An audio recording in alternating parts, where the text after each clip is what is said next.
Attention, le contenu de cette vidéo peut heurter la sensibilité des plus jeunes, vous êtes prévenus. N'ayez pas peur de laisser un pouce bleu, d'activer les notifications et de vous abonner si ce n'est pas déjà fait. Si jamais vous apercevez un petit garçon du coin de l'œil, ne lui adressez pas la parole. L'avez-vous déjà vu, ce petit garçon qui reste hors de vue ? Pour moi, il a toujours été là. Même quand j'étais enfant, il était là dans un coin, à la périphérie de mon champ de vision. C'est peut-être pour cette raison que je ne me suis jamais posé de questions jusqu'à récemment. J'avais toujours été conscient de sa présence, dans une certaine mesure en tout cas. Je ne sais vraiment pas pourquoi je n'ai jamais ressenti le besoin de lui parler.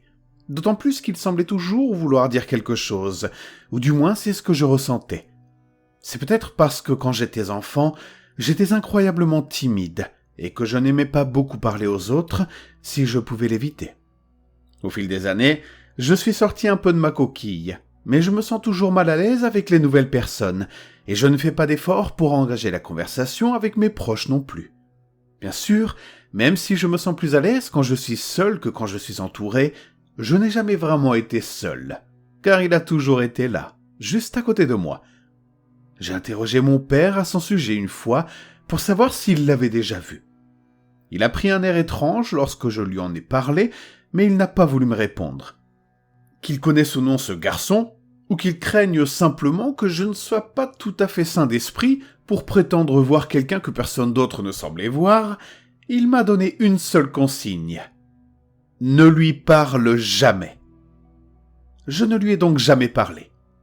Ce n'était pas si difficile, car il restait toujours en périphérie de mon champ de vision. Mais je sentais constamment son regard posé sur moi.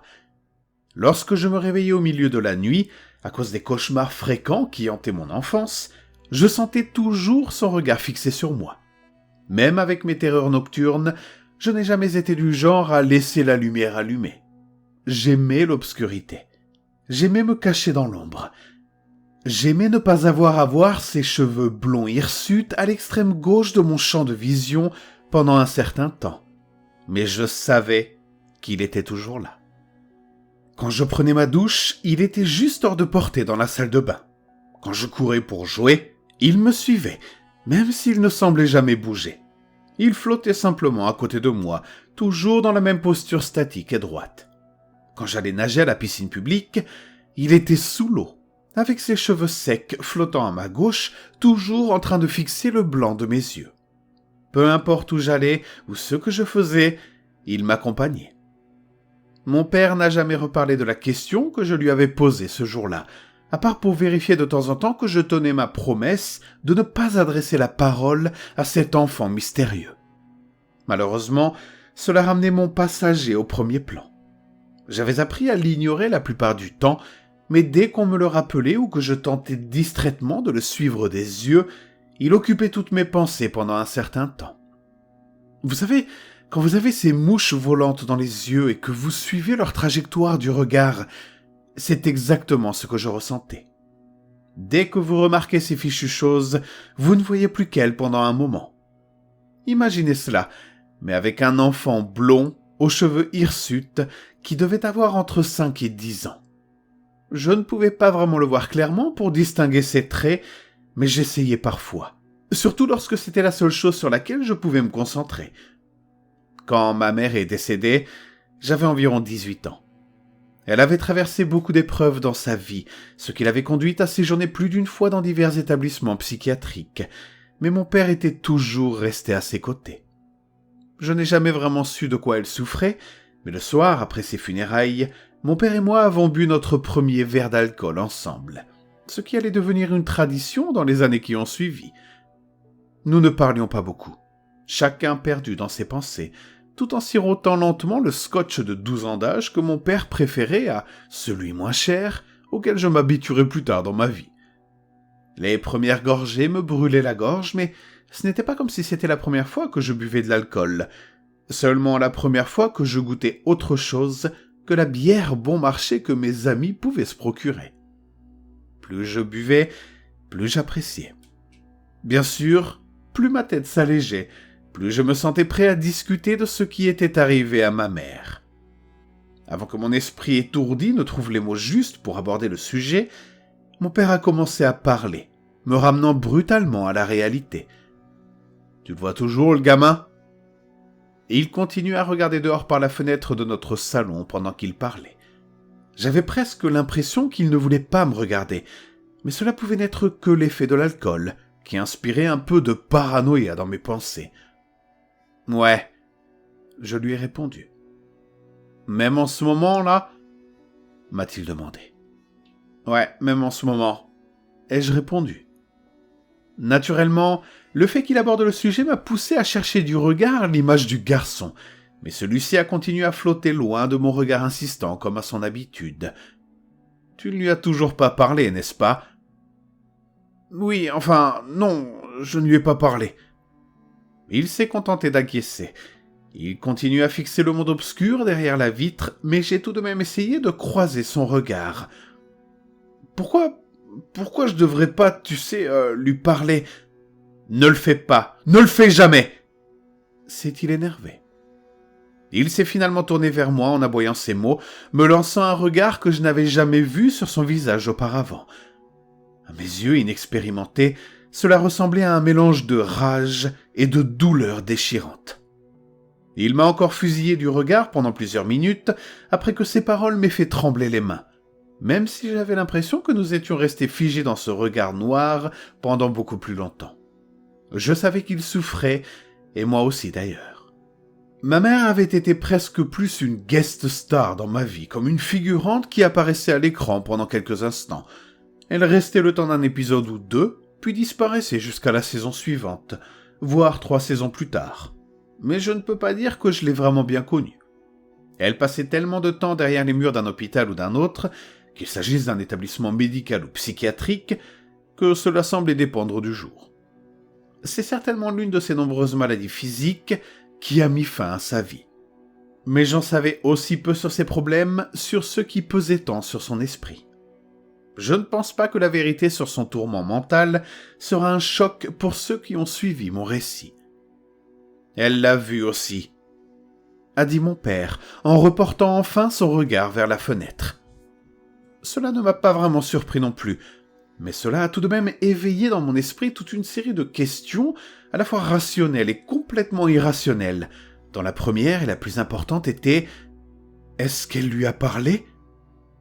Il m'a répondu par un signe de tête si bref et si subtil que je l'ai à peine remarqué. Une seule lampe éclairait la pièce tandis que nous buvions nos verres, mais la lumière était suffisante pour que je puisse voir le garçon. On aurait presque dit qu'il s'était rapproché un peu plus. Il se tenait juste devant la chaise où était assis mon père, et je le regardais fixer la lueur de la lune sur les arbres. Je pensais que ce n'était peut-être que l'effet du whisky fort qui commençait à brouiller ma vue, provoquant la fusion d'images uniques en images multiples. Mais le mirage de mon père, légèrement en retrait par rapport à l'endroit où il était réellement assis, n'était pas imité par le garçon qui se tenait toujours seul. Jamais... Mon père bégayait. Je ne le ferai pas, je ne lui parlerai pas, d'accord ? J'étais certain que le garçon avait d'une manière ou d'une autre poussé ma mère à la folie, qui l'avait confiné dans une chambre capitonnée pendant des mois, même si l'idée de savoir comment il avait accompli ça me terrifiait. Malheureusement, j'allais finir par trouver les réponses à mes questions. Aujourd'hui encore, je regrette de ne pas avoir écouté mon père à ce sujet. 6 ans environ après la mort de ma mère, il y a quelques semaines à peine, plusieurs mauvaises décisions et une rupture difficile m'ont plongé dans un état de mélancolie et d'apitoiement sur moi-même. Ma vie n'était pas particulièrement mauvaise, elle était tout à fait ordinaire. Mais cela a suffi à me rendre un peu morose pendant quelques semaines. J'avais un travail assez correct et je vivais dans une maison plutôt agréable pour un célibataire d'une 20aine d'années.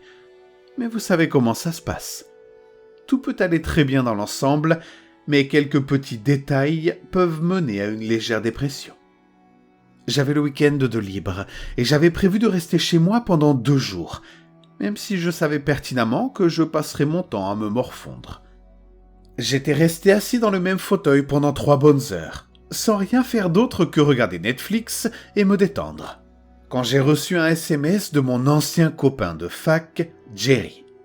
Il m'a dit que certains de nos anciens copains s'étaient réunis spontanément pour organiser une fête improvisée et m'a invité à les rejoindre. Je me suis demandé si j'avais envie d'être avec d'autres personnes, mais comme la seule compagnie que j'avais eue toute la journée était le gamin que j'avais aperçu au coin de l'œil, je me suis dit que ça ne ferait pas de mal de sortir un peu de ma torpeur. Jerry m'a envoyé l'adresse par SMS et j'ai pris une douche rapide pour me rafraîchir. J'ai commandé un Uber car je savais pertinemment que je ne serais pas en état de conduire une fois prêt à rentrer chez moi. Dès mon arrivée, on m'a tendu 2 bières identiques, une pour chaque main, dont j'ai avalé l'une d'un trait avec enthousiasme. Au moment où j'ai vidé la deuxième et où une troisième est arrivée dans mes mains, je me sentais presque béatement léger et insouciant, même avec mon passager appuyé à gauche de toutes les personnes à qui je parlais.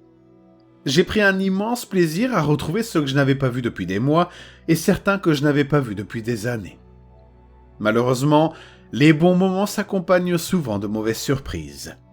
Dans ce cas précis, il s'agissait de mon ex, Mila, au bras d'Aaron, le type pour lequel elle m'avait quitté.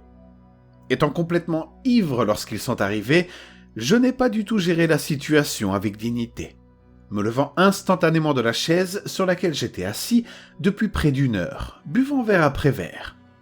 Jerry a tenté de me retenir, mais en quelques secondes, j'étais face à Aaron, repoussant la main de mon ami qui tentait de me retenir par l'épaule. J'ai poussé le nouveau petit ami de mon ex et il m'a donné un coup de poing. Avant que je ne m'en rende compte, Mila pleurait et criait, tandis qu'Aaron et moi nous comportions comme des écoliers idiots. Il m'a frappé à la mâchoire et je lui ai donné un coup de poing dans le ventre.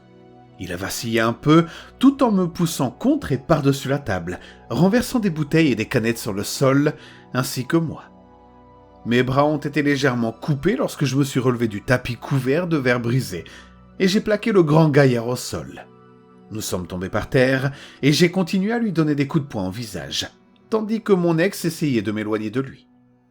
J'étais tellement aveuglé par mon désir de m'en prendre à ce pauvre type, qui avait eu le culot de me voler ma copine, que je n'ai presque pas remarqué que je l'avais frappé à la mâchoire en me reculant pour frapper à nouveau mon adversaire au visage. Après avoir porté le coup, 2 gars m'ont éloigné du type qui gisait au sol, meurtri et ensanglanté, et j'ai enfin réalisé ce que j'avais fait. Je me suis senti très mal quand je l'ai vu pleurer, la bouche ensanglantée, le sang coulant entre ses doigts. Je me suis penché pour essayer de l'aider, tout en la suppliant de me pardonner, quand Jerry m'a repoussé. « Va-t'en, mec !» m'a-t-il dit en me montrant la porte ouverte. « Mais je ne voulais pas... »« Mais tu l'as fait, va-t'en, putain, t'en as fait assez !» dit-il en me tournant le dos pour aider Mila qui sanglotait par terre. Je regardais autour de moi et vis tous les regards braqués sur moi, chacun avec son propre regard accusateur. Je sentis mon visage rougir de honte et de culpabilité et mon estomac se nouer. Je fis ce qu'on me demandait et sortis sans même me retourner. Je n'avais aucune idée d'où j'étais, mais je m'en fichais. Non seulement j'avais blessé la femme que j'aimais toujours, mais j'avais très probablement rompu tous les liens qui m'unissaient à mes seuls amis. Ma tête tournait et j'avais toujours l'estomac noué. Mais j'ai continué à tituber, sans me soucier de savoir si je retrouverais un jour le chemin de la maison. Au bout d'un moment, mes jambes ont lâché et je me suis effondré sur le béton, vomissant dans le fossé à ma droite. Je me sentais très mal, tant physiquement qu'émotionnellement. Je suis resté assis là pendant Dieu sait combien de temps, tandis que les voitures roulaient à toute vitesse dans un sens ou dans l'autre sur la route juste à côté de moi. Finalement, dégoûté par l'odeur d'alcool qui imprégnait mes vêtements, et encore plus par ceux que j'avais vomis dans l'herbe, je me suis relevé et j'ai sorti mon téléphone de ma poche pour organiser mon retour chez moi. Je n'avais pas d'adresse précise à ce moment-là, alors je me suis simplement dirigé vers la station-service que j'apercevais au loin et j'ai attendu mon chauffeur. Je n'ai pas répondu un seul mot aux banalités que la brune au volant a tenté de m'adresser, mais je lui ai tout de même dit merci lorsqu'elle s'est arrêtée devant chez moi. Je me suis affalé dans mon fauteuil préféré dès que je suis rentré, allumant distraitement la télévision dans l'espoir de me distraire de mes pensées troublées. C'est alors que j'étais assis là, à m'apitoyer sur mon sort, encore nauséeux et étourdi par l'alcool, que j'ai prononcé sans réfléchir les mots qui allaient changer ma vie à partir de ce jour. « Arrête de me regarder !» ai-je crié au garçon que j'avais aperçu au coin de l'œil, après avoir senti son regard me transpercer pendant trop longtemps. C'est peut-être cette honte persistante, cette impression que tous les regards dans le salon de mon ami étaient braqués sur moi, qui m'a poussé à crier vers cet enfant que personne d'autre ne pouvait voir. Peut-être étais-je encore ivre et ne réalisais-je pas vraiment ce que je faisais. Il se peut aussi que quelque part dans mes pensées chaotiques, je souhaitais en réalité être puni pour mes actes. Quelle que soit la raison, la punition a commencé presque immédiatement. Au début, je n'avais qu'une vague conscience de ce que j'avais fait, et je me suis simplement retourné vers l'émission ou le film que je regardais pour me distraire, mais lorsque le garçon s'est penché, passant du coin de mon œil à un endroit beaucoup plus proche de mon champ de vision, j'ai ressenti une douleur lancinante au milieu de ma poitrine lorsque j'ai pris conscience de la situation. Il était penché en avant, comme s'il jetait un coup d'œil derrière un coin, mais il me regardait très certainement avec ses grands yeux incolores et vides. Avait-il toujours été comme ça ? Je me posais la question tout en luttant pour détourner le regard. Au bout d'un moment, j'ai cédé à mon vertige et je me suis évanoui. Quand je me suis réveillé au milieu de la nuit, le garçon se tenait désormais au centre de mon champ de vision, me fixant toujours de son regard vide. Je me suis tourné vers la gauche, il m'a suivi. Vers la droite, il m'a suivi. Il semblait se trouver à environ 3 mètres devant moi, mais où que je regarde, sa posture statique ne faiblissait pas. Même si mon pouls s'accélérait, à l'idée que j'allais désormais être obligé de supporter sa présence devant moi, je titubais jusqu'à ma chambre, guidé par l'enfant. Je m'effondrai sur mon lit et le vis, le dos apparemment plaqué contre le plafond, toujours en train de me fixer. Même lorsque je fermais les yeux, son image restait là, entourée d'un néant obscur. Heureusement, j'étais encore épuisé physiquement et mentalement et j'ai réussi à me rendormir. Mais il m'attendait à mon réveil. Je m'étais retourné sur le côté pendant la nuit et quand j'ai repris connaissance, il semblait flotter au-dessus du sol, à l'horizontale. Je me suis senti tendu de tout mon corps en me libérant des couvertures, suivant le garçon qui me faisait face en direction de ma salle de bain. Ma douche n'était pas grande, mais il semblait être incrusté dans le carrelage pendant que je me lavais. Il se tenait contre le mur du fond pendant que je me séchais, puis flottait sur le sol devant moi lorsque je retournais dans ma chambre pour aller chercher des vêtements. Même lorsque j'ai sorti mon téléphone pour appeler mon père, il a jeté un œil par-dessus. Alors que mon doigt planait au-dessus de l'icône représentant la photo où mon père arborait un sourire niais, qu'il m'avait autorisé à prendre il y a quelques années d'ailleurs, j'ai fermé l'application. Je n'étais pas tout à fait prêt à admettre que j'avais effectivement fait la seule chose qu'il m'avait déconseillé de faire. J'ai essayé de me convaincre que je pouvais vivre avec ça. Je m'étais habitué à le voir au coin de l'œil. Je pouvais sûrement m'habituer à sa nouvelle position. J'ai essayé de m'en convaincre, même si mon cœur continuait à battre beaucoup plus vite que d'habitude. Au fil de la journée, mon esprit était accaparé à la fois par le gâchis que j'avais fait de mes amitiés la nuit précédente et par l'enfant auquel je ne pouvais plus échapper.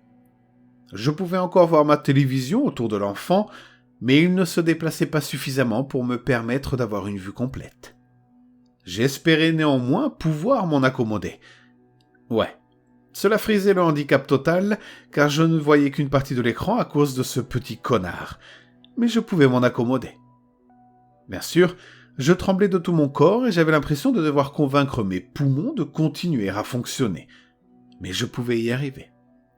Après tout, d'autres personnes doivent faire face à des maux bien pires au quotidien. C'est ce que j'essayais de me dire en tout cas. Cette journée s'est terminée de la même manière, avec le garçon collé au plafond. Mais le matin était un peu différent cette fois-ci. Alors que j'étais allongé sur le côté, fixant ses yeux vides, le garçon a commencé à bouger. Je me suis redressé, incapable de détourner le regard. Et croyez-moi, j'ai essayé. Sa tête tournait lentement, tandis qu'il s'approchait tranquillement de moi. J'ai même essayé de m'éloigner de lui, mais cela ne faisait que donner l'impression qu'il se rapprochait plus vite.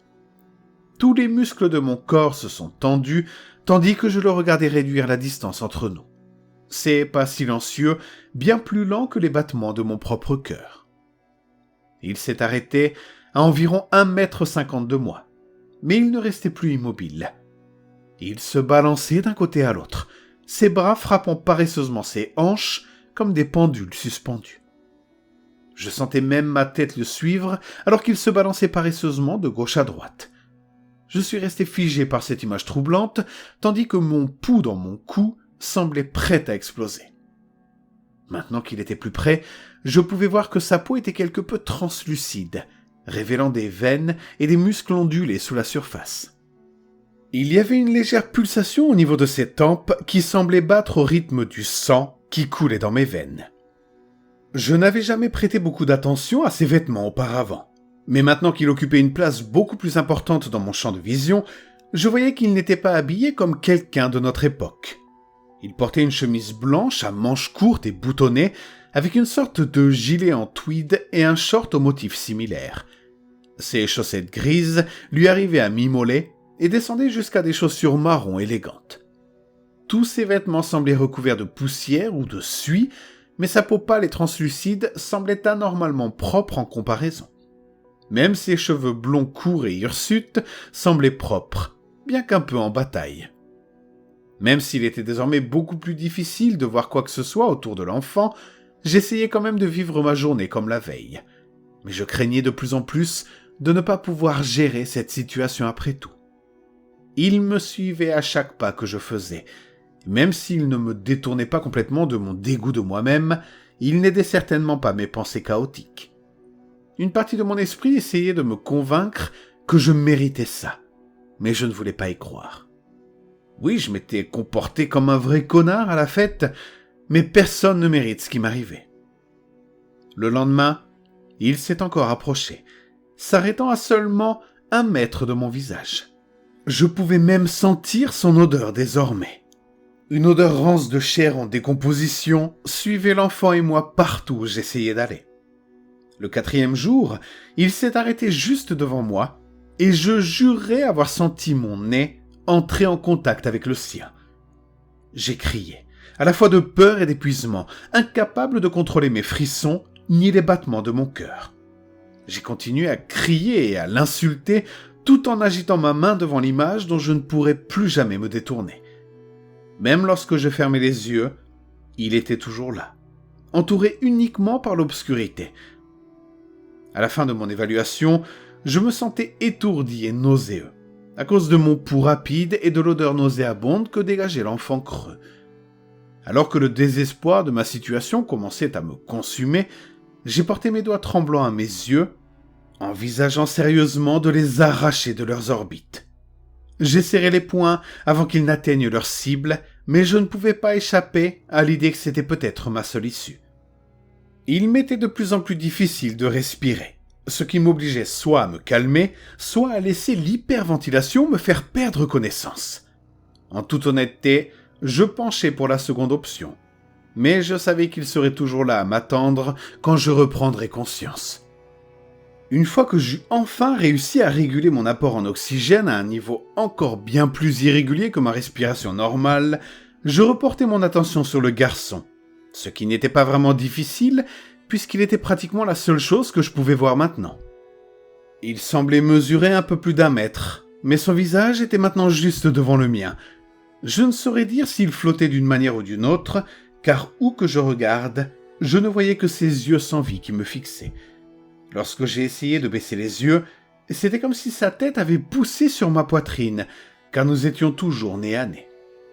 Alors que je m'apprêtais à finalement céder et à essayer d'appeler mon père, la situation est devenue encore plus sinistre, me faisant perdre mon combat pour ne pas perdre connaissance. Alors que je cherchais mon téléphone sur la table de chevet, l'enfant porta ses mains à mon visage, imitant les gestes brutaux que j'avais failli m'infliger.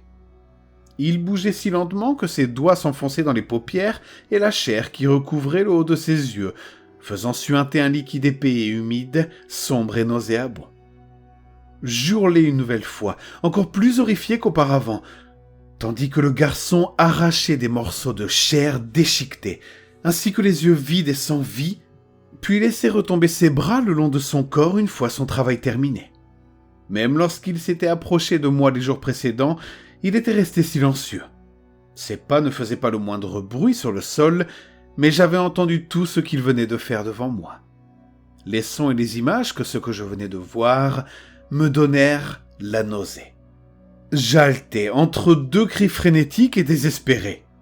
Alors que mon cœur menaçait d'exploser dans ma poitrine, ma tête tournait et je me sentais étourdi à force d'hurler sans cesse, refusant de laisser passer suffisamment d'oxygène. Je m'évanouis avant même de réaliser que j'étais sur le point de perdre connaissance. Les blessures béantes et grotesques à l'endroit où se trouvaient autrefois les yeux de l'enfant semblaient beaucoup moins récentes lorsque j'ai rouvert les paupières. Et même si les symptômes qui m'avaient laissé étendu sur le sol n'avaient pas disparu, ils s'étaient quelque peu apaisés. J'ai enfin pu appeler mon père, ce qui n'était pas une mince affaire, car je ne voyais plus que le garçon à travers mon champ de vision périphérique.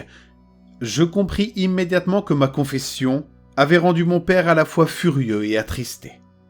Il vint me chercher et me ramena à la maison que je partageais autrefois avec lui et ma mère, à une époque bien plus simple. Il me conduisit à l'intérieur et m'assit sur son canapé, avant de m'apporter un verre du même whisky que nous partagions encore de temps en temps. Heureusement, j'ai pu compter sur ma mémoire musculaire pour porter le verre à mes lèvres, même si je ne pouvais pas savoir quand il était vide, tant que je ne pouvais plus en verser dans ma gorge. Après avoir laissé l'alcool m'égayer quelque peu l'esprit, mon père m'a raconté comment le garçon avait poussé sa femme, ma mère, au bord de la folie et au-delà. Et c'est ce qui m'attendait probablement moi aussi d'ici peu. Mon père a raconté. Elle avait quelques années de plus que toi quand elle lui a parlé, dit-il d'une voix fatiguée. Mais je ne pouvais pas voir son expression, car, comme vous l'avez deviné, il était caché derrière les yeux creux du jeune garçon. Elle l'avait côtoyé toute sa vie, tout comme toi. Je ne sais pas ce qui l'a poussé à briser le silence entre eux, mais cela s'est produit assez rapidement après cela. Nous étions déjà mariés depuis plusieurs années à cette époque, et je l'avais entendu parler de lui de temps en temps. Elle disait qu'il se tenait dans un coin depuis qu'elle était petite. Elle en avait même parlé à son ophtalmologue quand elle était plus jeune, mais on ne l'avait pas prise au sérieux. On avait simplement mis cela sur le compte de son imagination débordante.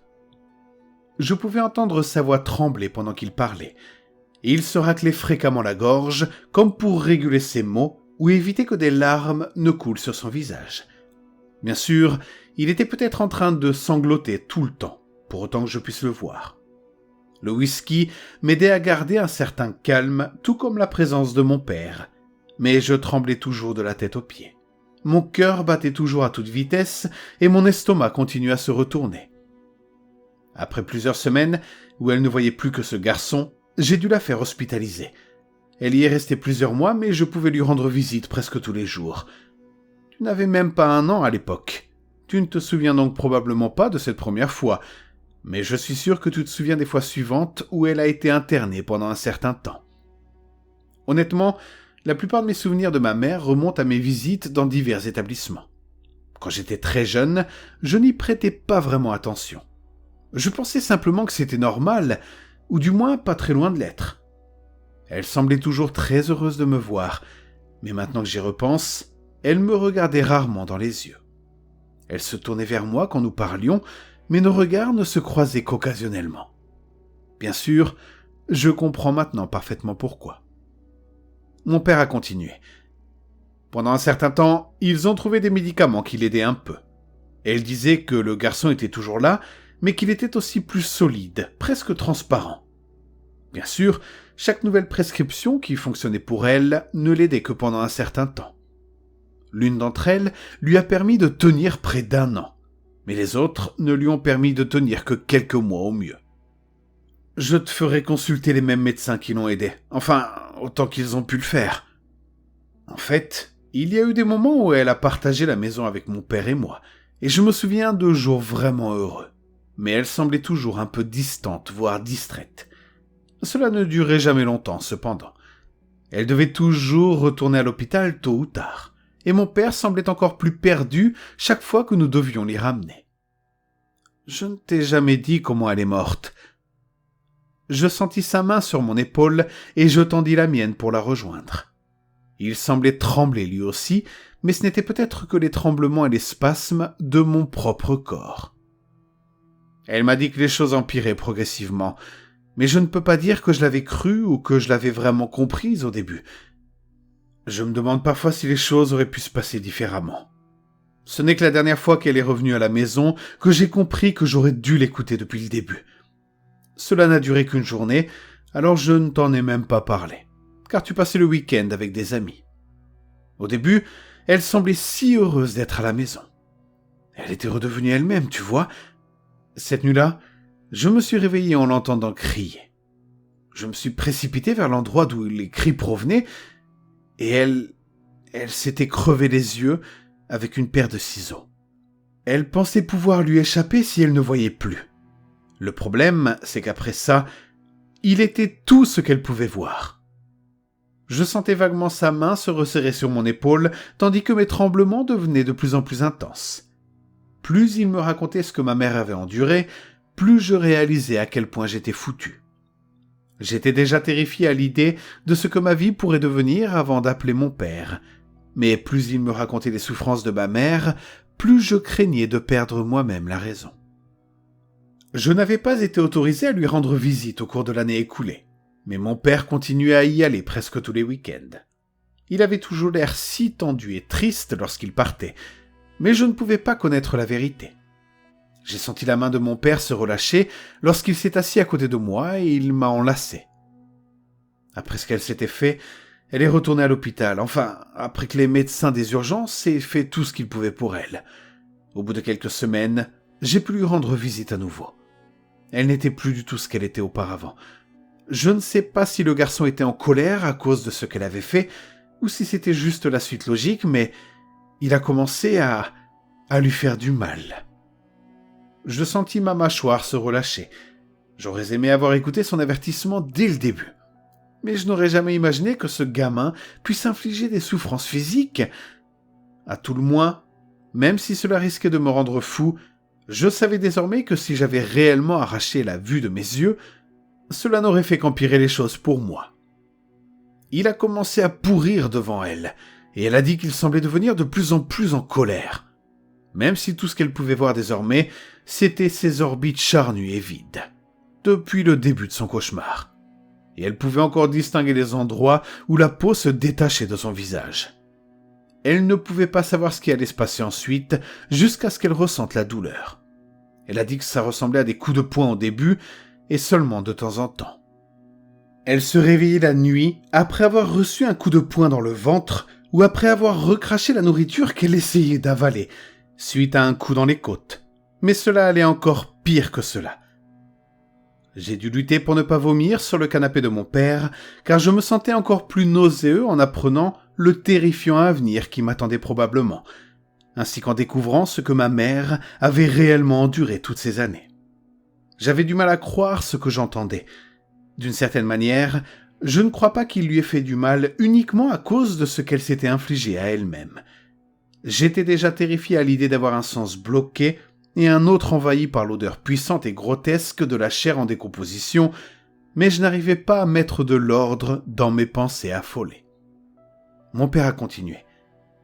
Elle disait qu'elle avait l'impression que ses os transperçaient la peau de ses doigts lorsqu'il la griffait. Elle avait des entailles, des ecchymoses jaunies partout, mais les médecins pensaient qu'elle se faisait ses blessures elle-même. Ils ont même essayé de l'attacher pour qu'elle ne se fasse plus de mal, mais ils la trouvaient toujours en sang le lendemain matin. Je suis sûr que ce n'est pas trop difficile à comprendre maintenant, mais je suppose qu'elle pouvait tout simplement plus supporter cette situation. À ce moment-là, elle était enfermée depuis longtemps, cachée derrière ses murs rembourrés. Je pouvais encore lui rendre visite de temps en temps, mais je ne pouvais pas te laisser la voir dans cet état. Je ne sais pas comment elle a réussi à se procurer suffisamment de pilules pour en finir, mais ils ont dit qu'elle en avait avalé une bonne 30. Je pouvais presque entendre les larmes maintenant qu'elles aient enfin jailli, alors que la voix de mon père tremblait et se brisait. J'avais moi-même pleuré tout ce temps, mais cela n'a fait qu'empirer les choses lorsqu'il s'est joint à moi. D'une certaine manière, je n'étais pas surpris par ce qu'il m'avait dit.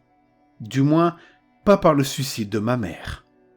Je pense que je m'en doutais depuis son décès. Mais les autres révélations m'ont presque fait hurler à nouveau. D'après ce qu'il m'avait dit, cela pourrait prendre des années avant que j'en arrive là. Mais cela me faisait quand même mal d'entendre à quel point elle avait souffert et de réaliser que cela pourrait aussi être mon propre destin. Nous avons discuté et pleuré encore un peu, avant que l'alcool ne me rende à nouveau somnolent. Mon estomac agité s'est suffisamment calmé pour que je puisse me lever, et mon père m'a conduit dans mon ancienne chambre. Je me suis effondré dans mon lit d'enfant, laissant l'obscurité envelopper l'image du garçon qui flottait devant mon nez, juste devant mon nez. Je pouvais encore sentir son odeur nauséabonde, mais je commençais déjà à m'y habituer. Ouais, c'était horrible, mais pas ou plus insupportable. En tout cas, pas pour quelqu'un qui était modérément ivre et groggy. Dans les jours qui ont suivi, mon père m'a emmené voir l'ancien médecin de ma mère. Enfin, l'un d'entre eux en tout cas. Elle en avait vu plusieurs à l'époque, mais celui-ci avait été le plus efficace pour traiter cette fichue maladie. Compte tenu de son expérience avec ma mère, il m'a prescrit un médicament appelé clozapine. Il s'agit apparemment d'une sorte d'antipsychotique, mais il l'avait trouvé particulièrement efficace sur les symptômes de ma mère. Il a fallu plusieurs doses, mais en moins d'une semaine, l'odeur s'est atténuée et comme mon père me l'avait dit, le garçon est devenu quelque peu transparent. Oui, il est toujours là, je vois encore ses orbites creuses et charnues à chaque seconde de chaque jour, mais je peux aussi voir le monde derrière lui maintenant. Ce n'est pas parfait, et je suis sûr que cela ne durera pas, mais je vais essayer de faire avec, jusqu'à ce que je n'en puisse plus. Je suis toujours bien plus qu'effrayé, mais les choses sont un peu plus supportables pour le moment. Je ne sais pas ce que c'est. Je ne sais pas pourquoi et ma mère avons été maudits, ni qui est cet enfant. Mais je ne peux qu'espérer qu'il existe un moyen d'échapper au sort de ma mère. Je n'ai aucun moyen de savoir s'il y a une chance de s'échapper, mais je dois découvrir tout ce que je peux sur ce garçon et pourquoi il semble déterminé à punir ma famille. S'il existe un moyen de s'en sortir, il doit être caché derrière l'identité de ce garçon. Mon père a dit qu'il m'aiderait à chercher des réponses, bien qu'il ait déjà tenté cette enquête pendant les années où ma mère a vécu cet enfer. Je dois quand même essayer. Je ne trouverai peut-être jamais la vérité derrière tout cela, mais si je la trouve, je publierai mes découvertes. Si cela nous est arrivé à nous, il est très probable que cela puisse arriver à d'autres. C'est probablement peu probable, mais si quelqu'un qui écoute ces mots sait qui ou quoi ce garçon est, ou quelle est cette putain de malédiction, aidez-moi s'il vous plaît. Je sais que ce n'est qu'une question de temps avant que le monde au-delà du garçon qui vivait autrefois dans le coin de mon œil ne me soit définitivement caché. Je ne sais pas si j'ai la force que ma mère avait. Je doute de pouvoir survivre longtemps lorsque les médicaments cesseront d'agir. Même maintenant, alors que les choses sont probablement aussi tolérables qu'elles ne le seront jamais, je sens ma santé mentale décliner. Mais s'il vous plaît, croyez-moi. Si vous voyez le petit garçon dans le coin de votre œil, ne commettez pas la même erreur que moi. Ne lui adressez jamais, jamais la parole.